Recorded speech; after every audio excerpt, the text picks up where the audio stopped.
Conservative MP for South Northamptonshire, former Cabinet Minister. Darren Jones is Chair of the Business, Energy and Industrial Strategy Select Committee and Labour MP for Bristol North West. Joe Harris is Vice Chair of the Local Government Association and Liberal Democrat Leader of Cotswold District Council. And John Stevens is the Daily Mail's Deputy Political Editor. Lots to talk about tonight. Some obvious subjects, but you can phone in on anything you like. You can give us a break from the subjects that you're expecting to hear about if you like. 0345 6060 973. And if you'd like to watch us as well as listen to us, you can do so on Global Player. Call 0345 6060 973. Tweet at LBC. Text 84850. Cross question with Iain Dale. This is LBC. Well, welcome to everyone. Let's go to our first caller. It's Susan in Harrogate. Hello, Susan. Oh, good evening. I'd just like to say, I wonder would the panel agree with me that this relentless, endless barrage of listeners moaning, phoning in and whining about Partygate. I listened to the great Nick Ferrari and the awful public school boy, miserable James May, and James May. James, whatever his name is. I can't even be bothered to remember his second name. He's dreadful. But they're all banging on, all whining. If they want to see corrupt politicians, look to the continent. I lived in Portugal for 20 years. Chancellor Cole, I think, went to jail. Sarkozy's the same, on his way, or should be there. Look at the Italian politicians. That's corrupt. They believe me, they do far more than have a bun or a glass of wine. So I think these losers, I use the word I mean losers who keep ringing in and whining and banging on. I wonder how they would stack up. How they would stack up to the integrity test themselves. So that's what I would ask the panel. It's just gone on long enough, hasn't it? OK. Well, I should make clear, of course, that James O'Brien, who you're referring to, is a fantastic presenter. He's got the highest listeners on LBC, so he must be doing something right, Susan. Let's go to John Stevens first of all. Is this all overblown, John, that we've all got it wrong, that we're talking about it, but nobody's interested in it? I think tomorrow's going to be really difficult for Boris Johnson. I think a lot of members of the public are sick and tired of hearing this. They feel like it's been going on forever, and it has been going on since last December when these stories first started coming out. But I think it's going to be really hard for the Prime Minister tomorrow when you have this report from Sue Gray setting out all the details of what went on at all of these events in Downing Street and Whitehall, potentially including pictures. I think people will be able to compare what was going on there to what they were doing at home, and a lot of us were just sat at home not doing very much at the same time. I think another thing that's quite tricky for the Prime Minister is a lot of the people who are angry are people who were impacted by this, people who weren't able to attend funerals because of the COVID restrictions. And when you speak to some of Andrea's colleagues, a lot of them say when they knock on doors, you hear from people that they are sick and tired of this, that they don't want to hear any more about it. But other people are very cross. And your paper didn't splash on the front page with it today. Every other newspaper did. Why was that? I know it's above your pay grade, you're going to say, but... I wasn't going to say that. I think you look at different stories. We have splashed on it in different days. I imagine that tomorrow we might splash on it. I'm not sure. And I think probably once you have the Sue Gray report with the full details, you will probably see that on the front page. But what I was going to say was a lot of people who are angry, including Tory voters, they're not just angry about the parties, they're angry thinking that Boris Johnson hasn't told the truth on this, and I think that makes people really cross. Joe Harris. Yeah, I think it's people are sick of it, to be honest. It's a bit like Brexit. It's very polarised on both sides, it would appear. But I think the key point is around public confidence. Do the public still have confidence in Boris Johnson? And that ultimately, I think, will be a judgment for Conservative MPs like Andrea to make that judgment over the next. It's actually more important tomorrow whether Conservative MPs have confidence in him, isn't it? Absolutely right, Ian. And I think the next week will be quite a telling time for the Prime Minister, and I hope we'll get a resolution. And it is interesting because there were lots of Conservative MPs making a lot of noise when this first kicked off. If you remember back a few years ago, and I remember talking to my local MP, and his marker was, well, if the local elections are bad, then it could be game up. We've had the local elections; they were pretty bad for the government, for the Conservatives. So it's going to be a big week for Boris Johnson. Do the Conservative members of Parliament have confidence in him? And are they confident that he can lead the country into an election and win? That's the critical thing. And I think at this stage, I think that probably looks quite unlikely, both looking at the polls and the reception that a lot of us are getting on the doorstep. And those two by-elections are going to be really crucial. Susan Harrogate says, is this Partygate thing overblown? Joe says it's all about confidence. Just approach those two issues, Andrea. I mean, I think John was right, actually, that when you knock on doors, I will be amazed. Some people say, just leave them alone, just get on with it. There's more important things to worry about. Lots of people had a drink, etc. And then there are other people who are absolutely spitting blood about it still, and who are writing to me regularly, so have you decided what you're doing yet? And ultimately, tomorrow is an important day because the Metropolitan Police have finished their review. Tomorrow, hopefully, we get the Sue Gray report in full, and from all accounts, it will really set out the whole story. That's going to be very important to give a lot of people closure, and of course for MPs to make up their minds. But I must say, I do think the Prime Minister, in making a very full apology and taking responsibility for what went on his watch, and of course he did commission this independent report, and he will do a press conference when it comes out. So all of those things, I think, demonstrates that he does want to get it all out in the open, and then he will be hoping The Times alleges that he asked Sue Gray not to publish it.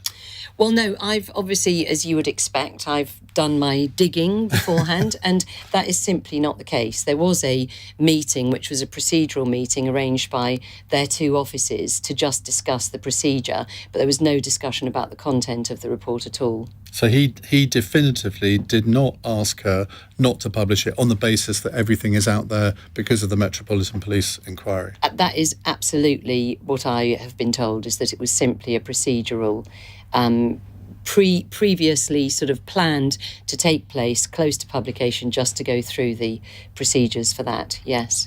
Wouldn't you, if you had been the Prime Minister, would you not have left that to your underlings to do rather than you have a meeting yourself with Sue Gray? The trouble is, you could say that certainly now because of the commotion it's caused, but actually at the time I don't suppose anybody thought it would cause that level of commotion because it was a procedural sort of arranged by their two offices. But yes, I'm sure, there's a lot of things in hindsight you think, I wish we'd handled that differently, but at the time I just don't think people expect necessarily the sort of level of anxiety it causes. Do you think it's been overblown, the whole thing? I think it is beauty's in the eyes of the beholder, isn't it? There are some people who think let's just move on. The Prime Minister clearly had a fixed penalty notice for a birthday party that he was not aware of in advance, and he, it was a surprise, so by definition he didn't organise it, and that is it, according to the police report.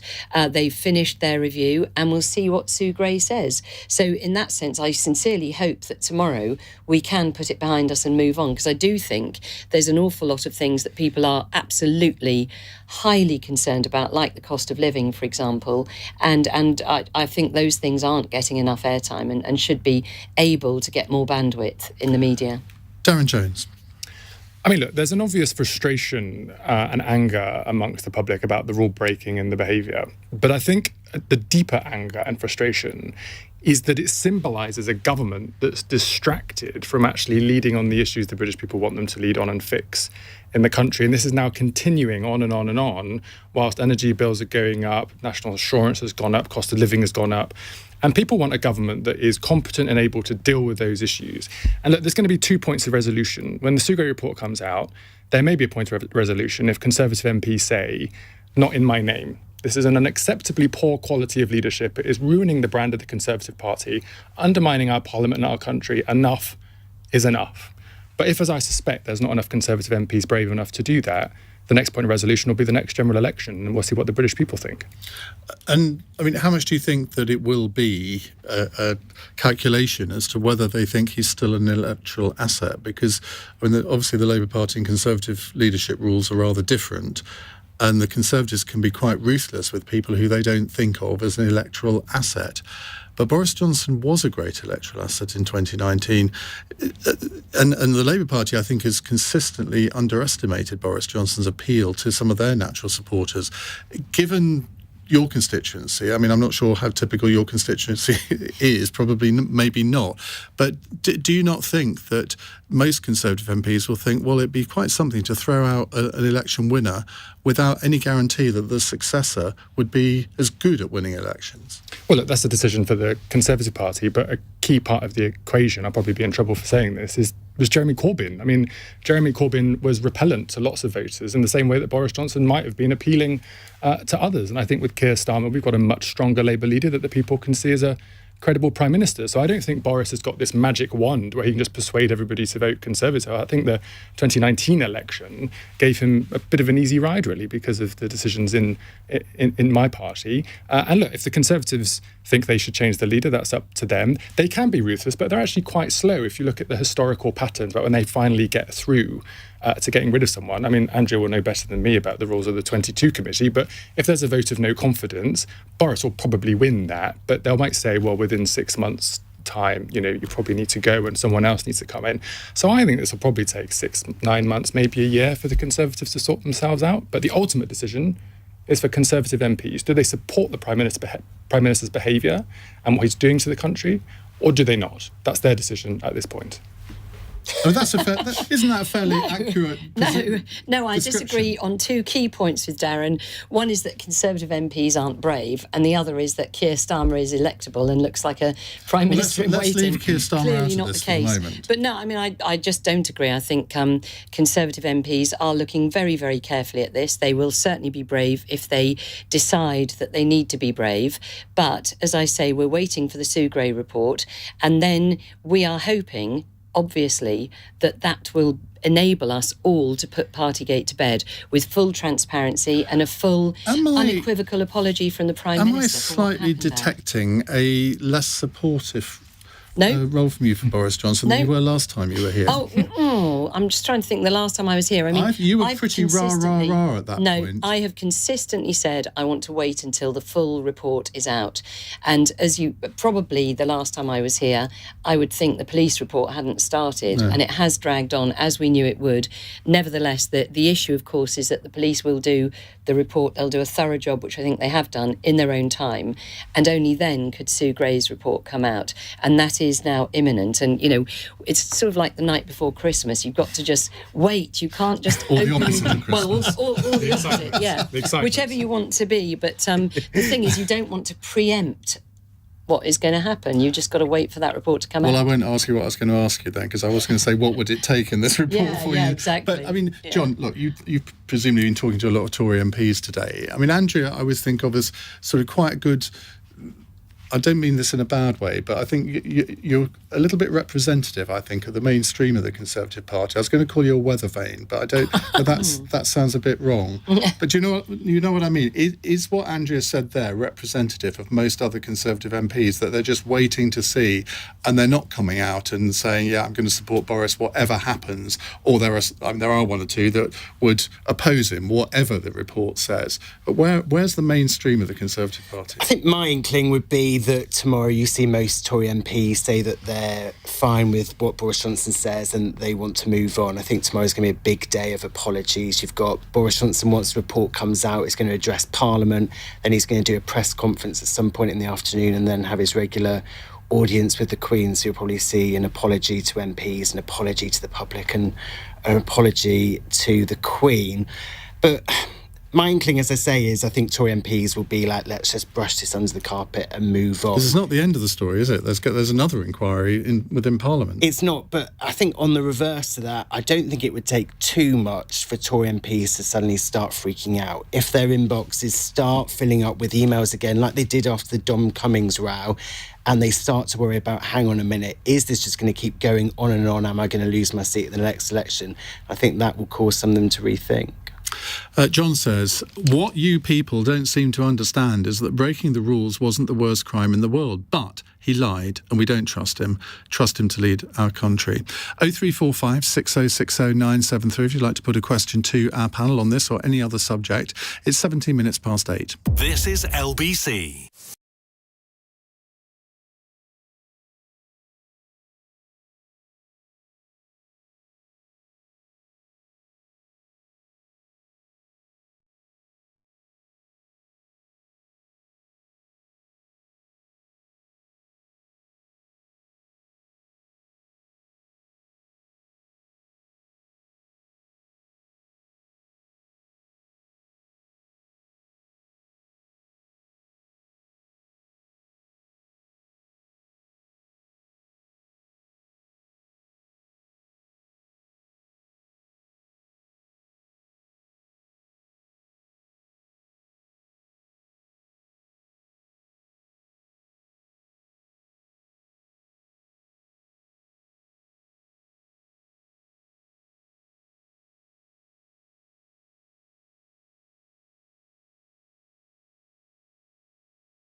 Leading Britain's conversation. Cross Question with Iain Dale. Tweet at LBC.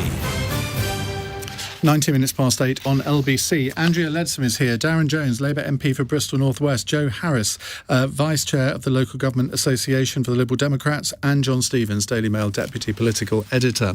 Mike in Orpington texts to say the best thing about the Sue Gray report actually coming out is that we won't have to hear that annoying phrase, let's wait for the Sue Gray report to come out. Here. But there might be a replacement for that. Let's wait for the Committee on Standards and Privileges to report. Could be the new one like that. Right, 0345 6060 973. I'd like to put a question to our panel. Annie is in Carnforth. Hello, Annie. Hello, Ian. Hello, panel. Hi. Well, me and my partner are both disabled pensioners, and in April, our state pensions and our disability benefits only went up by 3.1%, whereas inflation at the moment, I think, is about 9.2%, and maybe going to go up further.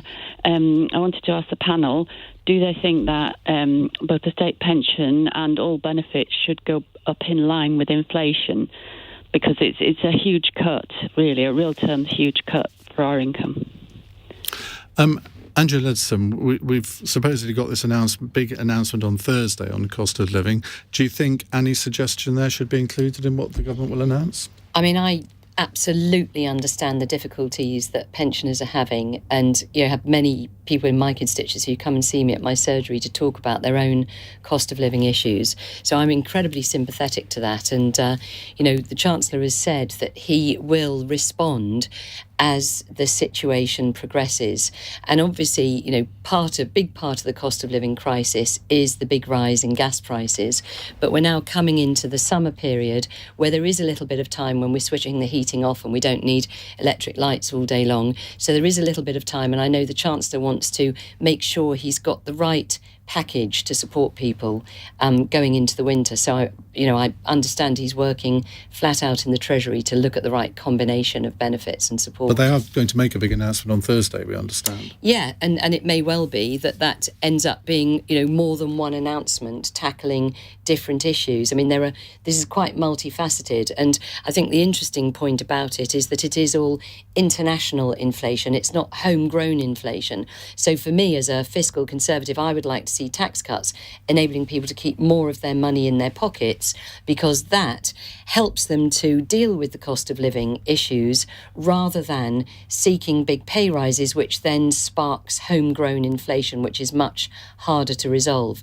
So if the Chancellor is going to be looking potentially at a package of tax cuts, that's great for people who are paying taxes, but for people like Annie, that doesn't help her if she's on a fixed income. So then you would want to tackle either the cost of energy, which is a big part of the inflation, or potentially the cost of food. And so that's why I think it's not necessarily just one, laser intervention that suits everybody, but it could well be a package of support. But if you cut taxes, that can only be done by borrowing more money unless the economy improves and GDP goes up. But that doesn't look as if that's going to happen over the next year or so.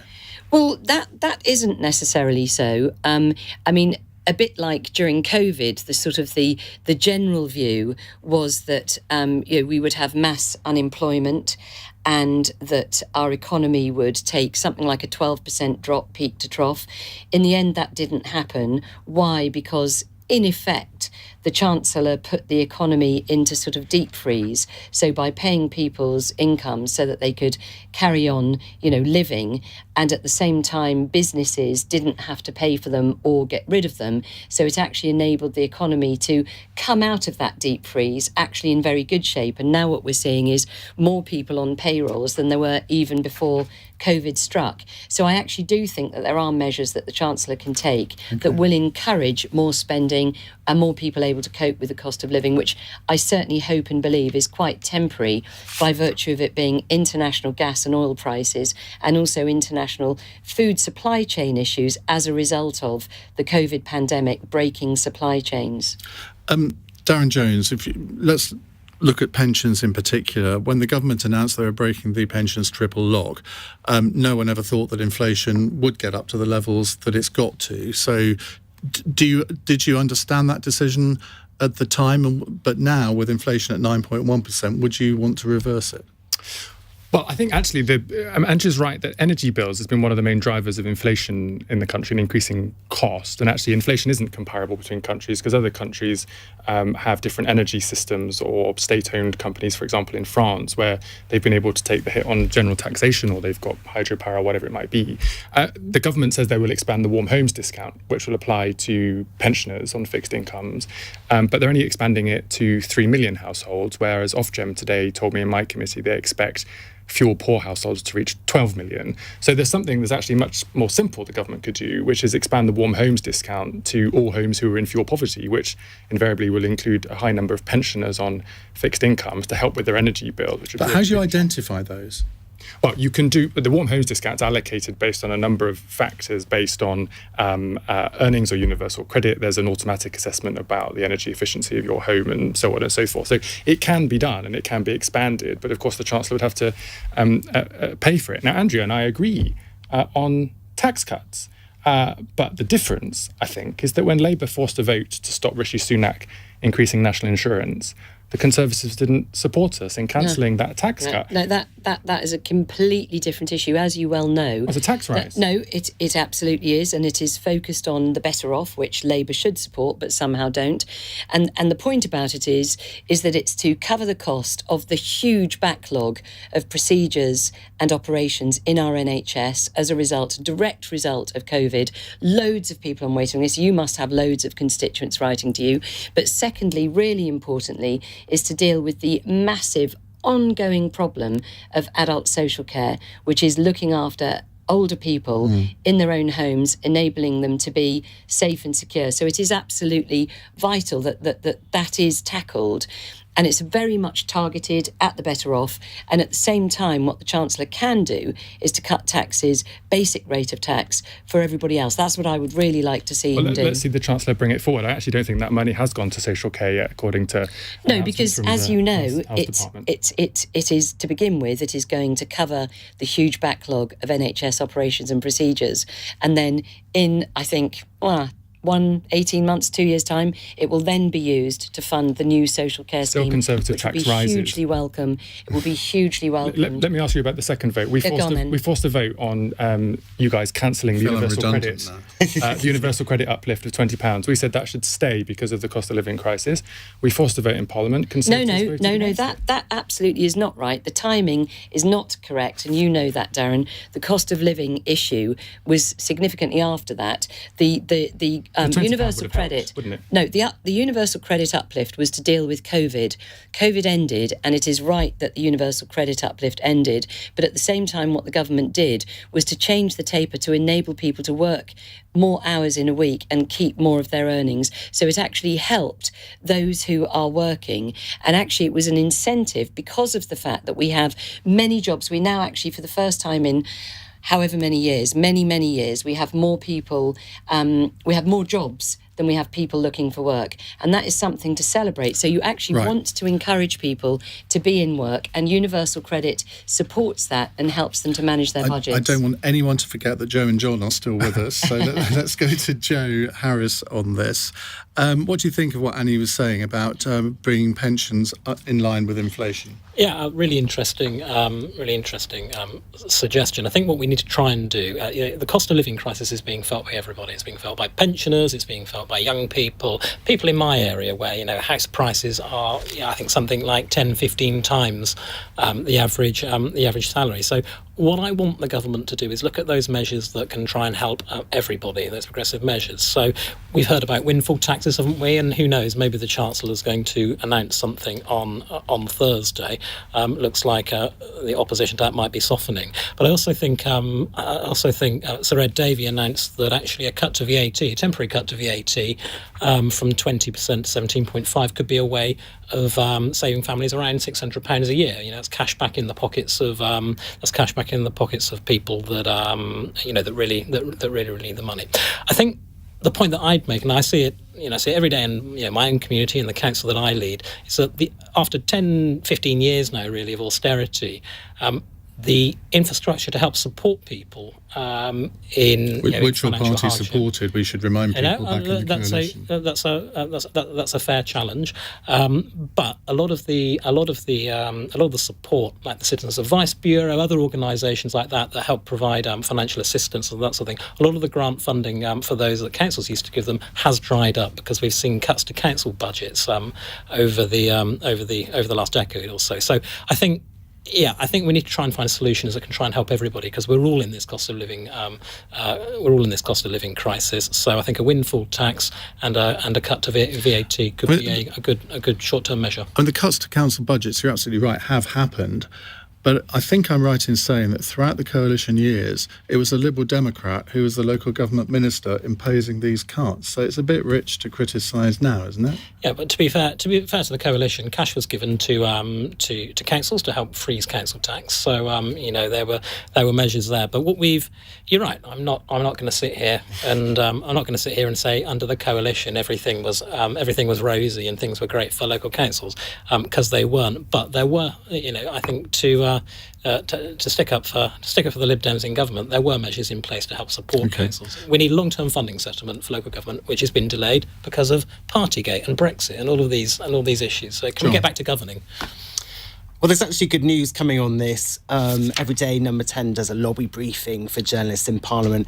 And one of the questions they were asked today was about the pensions triple lock. And we remember that was obviously suspended. So it meant in April, people didn't get a rise in line with inflation. Number 10 is saying that next April, the pensions triple lock will be back. So it will be in line inflation. But obviously, if you're a pensioner on a fixed income at the moment, then that is 11 months away. That's not going to help you now. And I think that's why it's so important that the government sets out on Thursday. What exactly is it going to do now to help people who are genuinely struggling? So, Annie, I'm afraid it's jam tomorrow for you. Well, it may not be. We don't know what it's going to be announced on Thursday. Do we know if it's going to be the Chancellor announcing something or the Prime Minister or who? Well, I imagine if it's lots of cash, there'll be a row going on behind the scenes about who exactly gets to take a row. I can't believe that. Annie, thank you very much for your question. More questions in a moment. 0345 6060 973. And while we're listening to the these headlines. Our panel can think on this from John in Lewisham. Can the panel each name a government department or public body that is well managed and provides good value to the taxpayer? You've got about 3 minutes. It's 8:31 on LBC News Headlines with Andy Ivey. From October, households may have to pay as much as £830 more a year for their gas and electricity. The head of the energy regulator, Ofgem, is expecting the price cap to go up by an estimated 42% because of a rise in wholesale costs. It's understood the Chancellor is preparing to announce measures to help people cope with the cost of living crisis. Downing Street has denied Boris Johnson suggested to Sue Gray that she should drop her report into lockdown parties in Whitehall. They met earlier this month and the Times reported the Prime Minister asked her whether there was any point in publishing her findings now the facts were all out there. The Duchess of Sussex's father, Thomas Markle, is in hospital after suffering a stroke. The 77-year-old had been planning to fly to the UK for the Queen's Platinum Jubilee with hopes of meeting his grandchildren, Archie and Lilibet, for the first time. LBC weather, clear spells overnight in central and eastern parts. Tomorrow, cloud and rain in the west moving east, but staying dry in some eastern areas, a high of 18 degrees. This is LBC.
Cross Question with Iain Dale on LBC.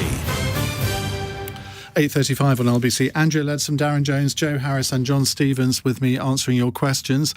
John in Lewisham, I said before the break there, said, can the panel each name a government department or public body that is well managed and provides good value to the taxpayer? John Stevens from the Daily Mail. Oh, gosh. I mean, I'm not the National Audit Office. I'm going to say, I don't know. I think when people at home are struggling to make ends meet and working out where they make savings, I think it is important that government departments do the same. But to name one that's being run well, I struggle, to be honest. Well, there's about 250 quangos, aren't there? Well, in fact, probably a lot more than that. That probably tells you all the problems rather than the answers. Joe? Well, I think a public body, I think Cotswold District Council, the authority that I leave with, I think it's very well. Teach me to ask these questions. But no, I think lots of councils up and down the country of all political hues are very, very well run. So, look to local government and you will find lots of good value for taxpayer. Andrea? Well, I dare not say anyone, because the constituent who last wrote to me complaining about it will just have, a rant. So I'm just going to say the Department for Energy and Climate Change, which I was the proud energy minister for in 2015, and it doesn't exist anymore. You. Well, it was going well, I thought. We signed the Paris Climate Accord. We introduced, we got all the offshore wind. Come on, let me Right, Darren, please don't let me down. Well, I'm going to, in line with the Department for Energy and Climate Change, give a shout out to the Climate Change Committee, which has about, I think, only 35 experts, but has mapped out all of the possible routes for our country to hit net zero by 2050, and they do it on a relatively small budget. So I think they do a pretty Well, John, I thought you asked a really good question. I do apologise for the lack of interesting answers from my panel there. Let's go to Michael in Ellesmere. Hello, Michael. Hi, everyone. My question is about the Rwanda deportation scheme. If an asylum seeker suffers death, injury, or from modern slavery after being transported by the government, will anyone be held accountable? Why do you think that will be a danger? I'm not sure. Some people speak about human rights not being, up to scratch in Rwanda, but maybe there won't be. Maybe I'm completely wrong, but in the event of something like this happening, or someone being transported into famine or suffering injury or other, will anyone be held accountable? Basically, if I traffic someone myself to a situation where they suffer, that I imagine I'd be held responsible as a criminal. Will the same go for, this Rwanda scheme? Okay. Darren Jones. Look, I still really struggle to believe that this is actually our policy, and quite frankly, I'm still ashamed that it is, not least because it's been copied and pasted from a similar scheme in Australia, which has been shown to be ineffective, very expensive, and given the recent election, clearly not that popular. To answer the question directly, I mean, of course, if there are criminal gangs, undertaking modern slavery, then they should be held liable. And I congratulate Theresa May for bringing in the Modern Slavery Act that can help to tackle that. But ultimately, the Rwanda policy is a decision of the government. And look, if the British people see that there are people that suffer as a consequence of this, I think they'll say, not in my name, and it will be the Conservative Party that will be held responsible in the end. Priti Patel, I'm just looking at something on my screen here. Her plans to send refugees on a one-way ticket to Rwanda is being legally challenged over the government's alleged failure to identify risks facing vulnerable groups such as LGBTQ plus people. Joe Harris. Well, I think it's Priti Patel ultimately who's responsible. It's her policy, it's her department, and it's one that she's advocating. She can't be held responsible if someone's injured or if they die in a road traffic accident or something in Rwanda, can she? Well, she's accountable. It's her policy. It's only happening because it's a government. It's a government but those things policy. Could happen here. Well, yes, potentially, but they wouldn't be going to Rwanda, and it wouldn't. So, happen Joe, in the who is first place. accountable when people are drowning in the Channel? How are you holding the human traffickers accountable who are charging people and indeed trafficking them, causing them to commit crimes to get the money to pay this evil trade that then puts people on dinghies so they drown in the Channel? Where's the accountability there? At least Priti Patel is trying to do something to solve the problem. And actually, interestingly, there was an article just last week reporting on the fact that there's been a boom in people crossing the Channel. Why? Because the people of traffickers are saying you better get across now, because once this new policy starts, you won't want to be coming. And so people are now trying to get ahead of it, which to me says that it could just work. That's what it's about, is breaking that appalling business model. And by the way, frankly, I find it racist to suggest that because it's Rwanda, so Africa, that therefore obviously bad things will happen. That's absolutely an appalling thing to say. The EU resettles people in Rwanda. The UN resettles people in Rwanda. They have a very good track record of resettling refugees from all around the world.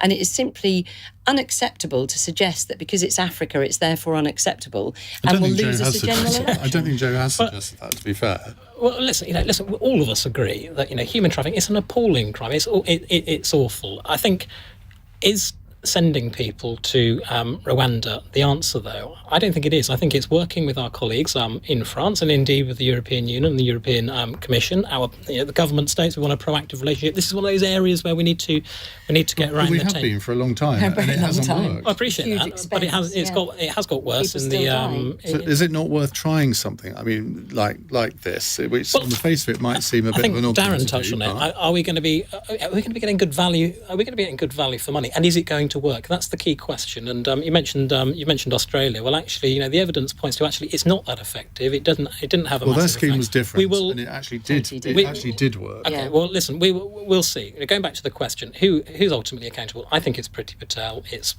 her policy. It's one that she's advocating, and it wouldn't be happening without Priti Patel. John? Well, I think the government would love to send people to France. They've been seeking a deal with France the last couple of years, and one hasn't been forthcoming. But I think there are clearly going to be problems down the road for this policy. We already know that there's going to be legal challenges. I think the government will find it quite hard. These liberal lefty lawyers that you talk about consistently in the Daily Mail, John. Exactly. I think there were, I think the government will find problems if they do send people to Rwanda and there are problems. I'm trying to remember, there is an example of a country that was set up a scheme like this, started doing it, and something bad did happen to someone, and then they just did pull the whole thing. So I think that is a possibility that down the road something does happen like this. Andrea, to develop this a little bit, isn't it wrong, though, if people apply for asylum in this country, to send them to Rwanda and then they get asylum there, but if they get asylum, surely they should be entitled to come back to this country if they are approved? No, because what's actually happening is people are going from France to England. That's where they're coming from, France. They're not seeking asylum from France, are they, by definition, unless you're going to say that France isn't a safe place. So they're not asylum seekers, they're illegal migrants crossing the Channel as a result of an evil human trafficking trade that is just a business model like any other. And so the idea of that Rwanda policy is to try to reduce the attractiveness of risking your life crossing the Channel. Which might be fine if you were going to send every single person that came over the Channel there, but they're not, because this hotel can only take 100 people at a time. Absolutely, but the point is you don't know if you're the one, do you? So well, if you've therefore got a 1 in 50 chance, you're probably still going to take a chance, aren't you? It's got to be worth it. Why are we going after the poor people that are trying to get here? Listen, there are all sorts of reasons, probably because they look to Britain as a bastion of human rights, of liberty. Against France? Why are we going after the people that are seeking to come here? Why aren't we going after the human traffickers who are committing these crimes? Absolutely do. Okay, well, if we do, why are they still plying their evil trade? Because, essentially, the arrangements that we've tried to put in place with France are not working as well as they should do.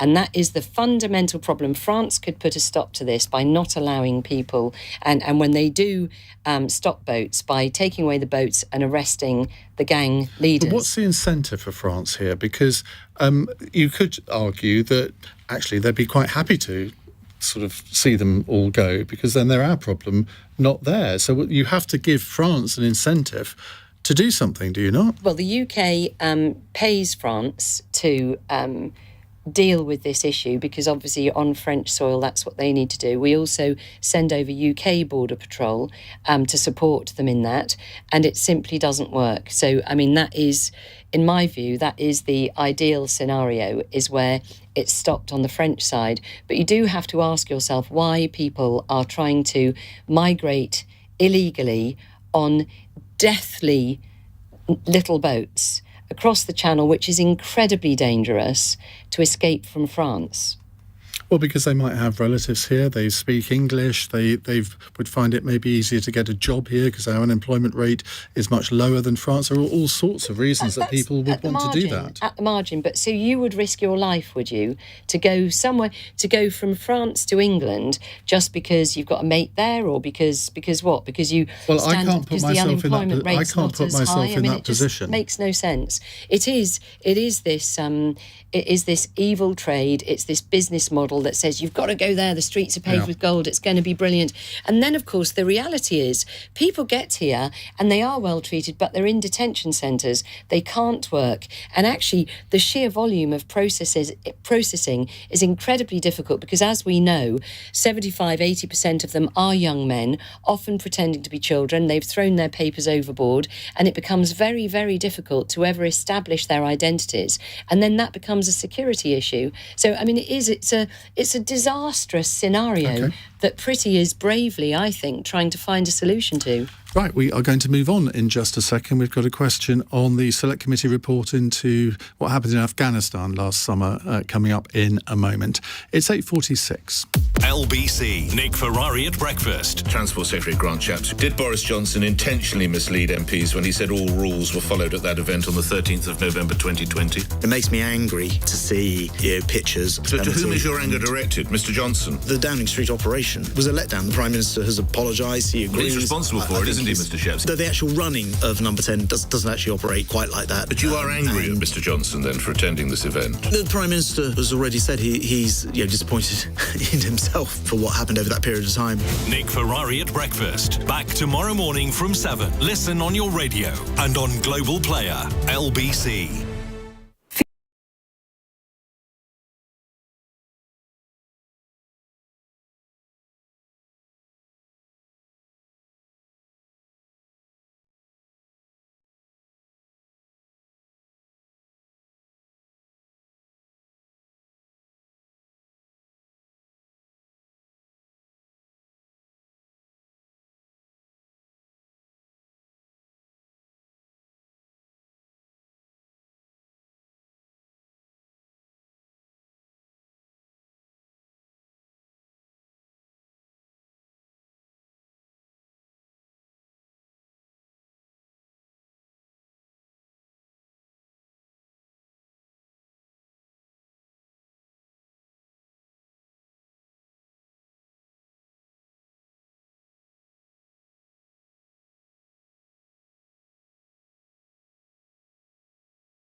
Cross Question with Iain Dale on LBC.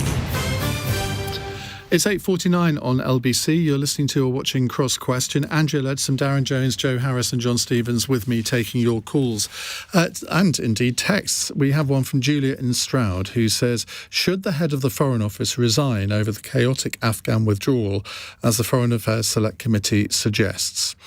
Andrea, let's come to you first. I mean, I have to say, last summer I absolutely recall spending hours and hours on the phone to try and get a group of 12 security support people who are Afghanis helping in Afghanistan into the UK. And actually the support I got from the Foreign Office was brilliant. Secondly, the 15,000 people who were airlifted in a 2-week period was, I think, the biggest and fastest airlift ever since, decades.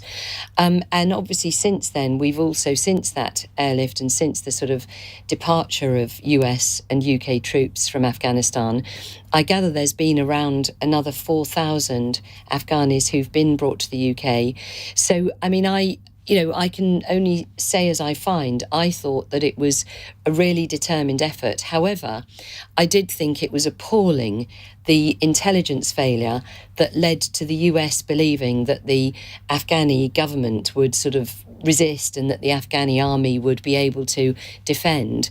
And it is just shocking the speed at which it all went horribly wrong. And of course, now we're left with this horrific humanitarian disaster.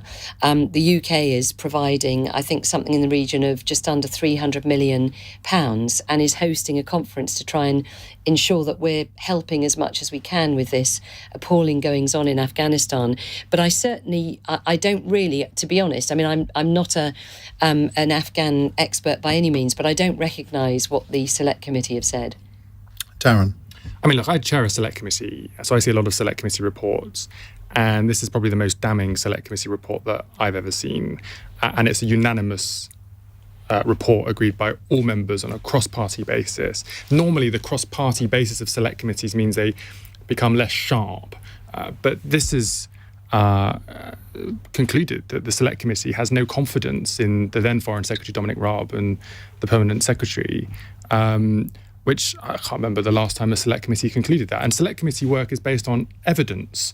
It's not just, they haven't just come up with this idea themselves. And so, their concern around, the Foreign Secretary, Dominic Raab at the time, was on holiday for a bit before he decided it was urgent enough to come back. The Permanent Secretary hadn't called everybody together, recognising the urgency. He didn't come back, even though he knew it was urgent. Exactly. And so the Select Committee, understandably, have said they have no confidence in them. But I honestly can't remember the last time a cross-party Select Committee, based on the evidence, have concluded no confidence in the Secretary of State and the Permanent Secretary.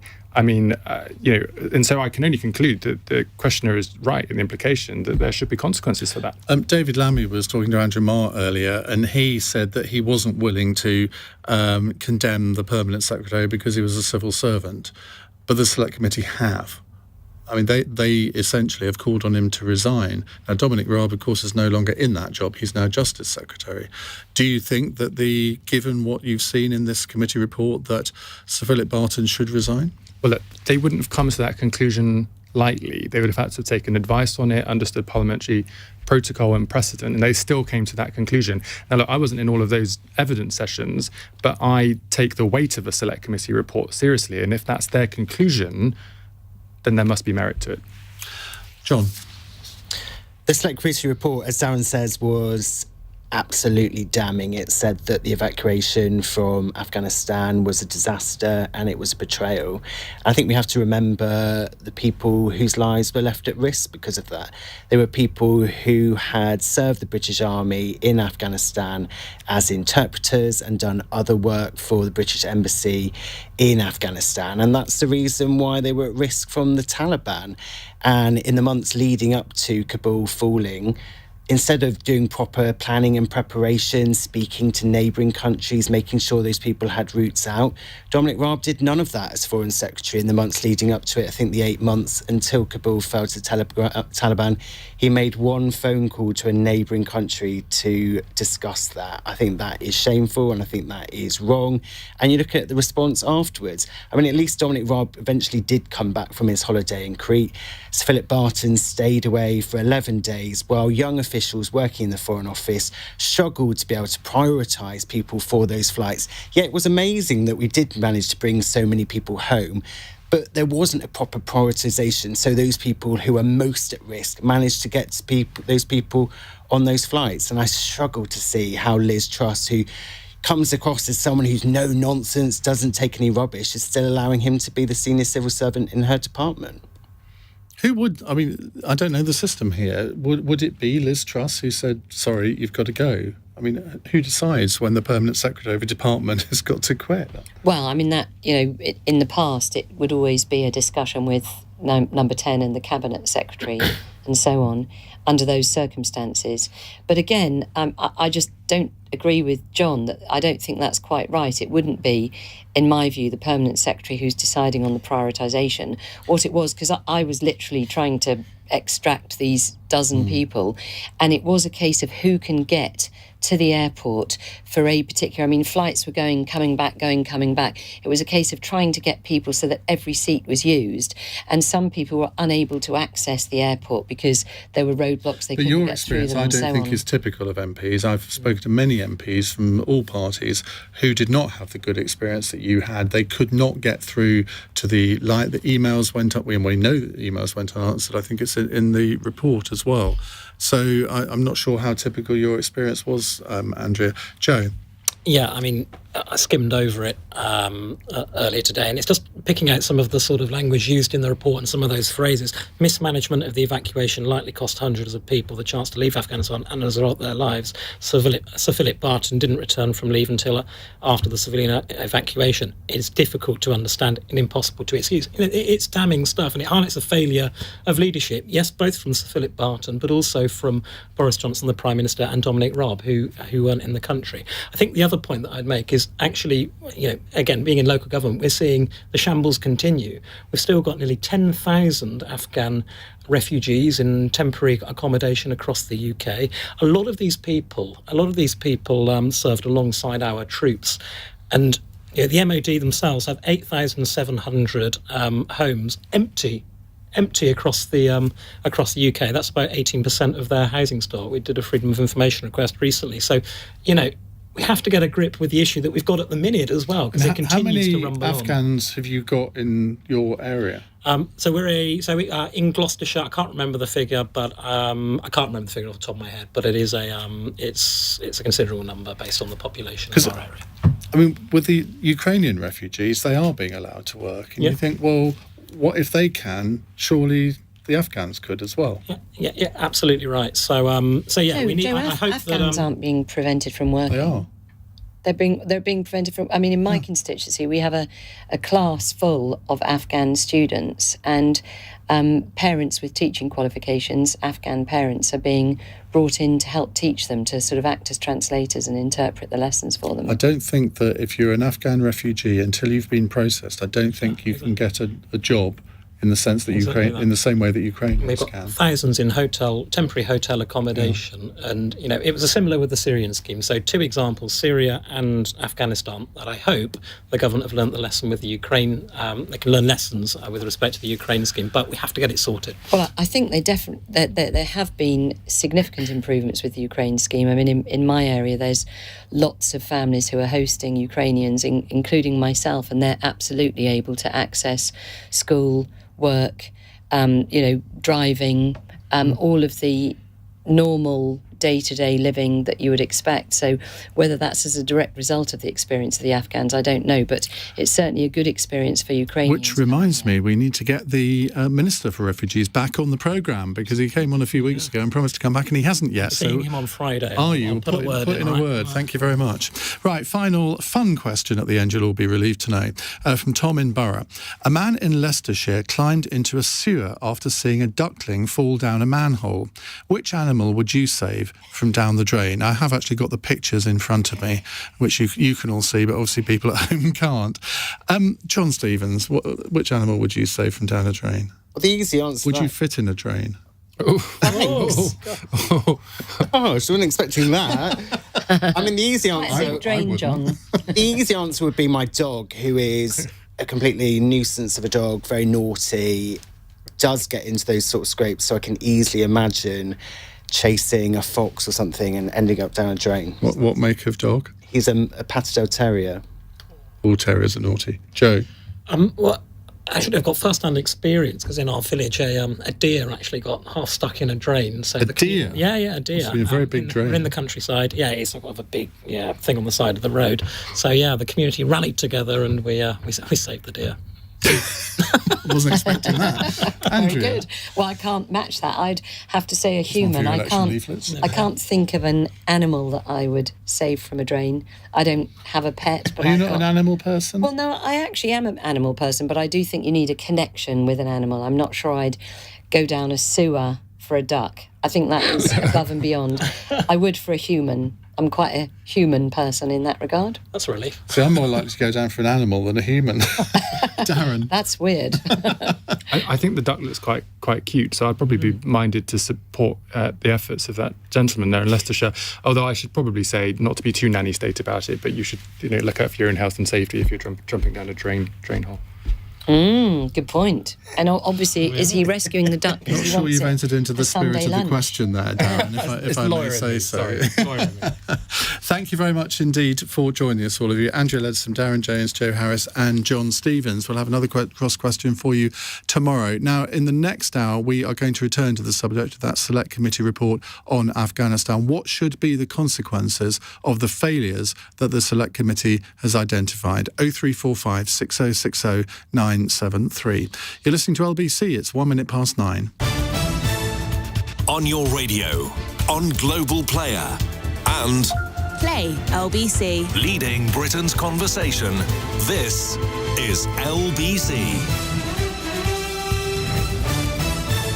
From Global's newsroom, in the last half hour, the RMT Transport Union has said railway workers have voted overwhelmingly in favour of a national strike across the 15 train operating companies. It wants talks over pay, jobs and conditions. Union bosses will meet to discuss a timetable for action from mid-June. The Chancellor is expected to announce a package worth billions of pounds to help with the cost of living.